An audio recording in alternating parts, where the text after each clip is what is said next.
Hvad vil I gøre, hvis Charlie bliver mobbet med, at hun har 2 fædre og ingen mødre? Min første tanke er selvfølgelig at sige, at jeg vil sætte himmel og hav i bevægelse og gøre alt, hvad jeg kan for at få stoppet, at nogen gør mit barn fortræd. For mobning og drillerier er at gøre nogen fortræd. Det jeg vil gøre, det er det, jeg allerede gør nu.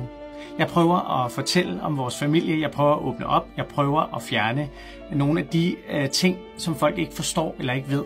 For jeg tror på, og jeg er overbevist om, at mobning handler om én ting. Det handler om hierarki mellem børnene, og det handler om, at det man ikke forstår, eller det man ikke ved noget om, eller det man er lidt bange for, det vil man gerne udskamme, og det oplever vi også hos voksne mennesker.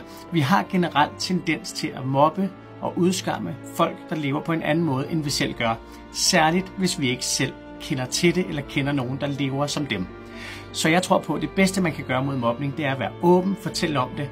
Og så vil jeg bare sige, at spørgsmålet er ikke, hvad jeg vil gøre for at undgå, at min datter bliver mobbet. Spørgsmålet er, hvad vil alle andre forældre gøre for at opdrage børn, der ikke mobber? For mobning handler om mobberen. Det er deres behov for at hæve sig over andre. Det er deres mangel på empati, det er deres mangel på forståelse for, at mennesker er forskellige. Og jeg har også en opgave med, at min datter ikke skal mobbe andre, fordi man kan jo blive mobbet for mange ting. Jeg blev mobbet med at være homoseksuel og feminin. Min mand blev mobbet for at være rødhåret. Der er folk, der bliver mobbet for at læse dårligt. Folk bliver mobbet for at have briller. Folk bliver mobbet for overvægt. Prøv at høre, mobning eksisterer. Det kan vi desværre ikke gøre så meget ved. Men det vi kan gøre, det er at gå ind og tale med vores børn og lære dem, at mennesker er forskellige. Og det er der ikke noget galt i. Tværtimod. Og det var Møs her fra Bøs.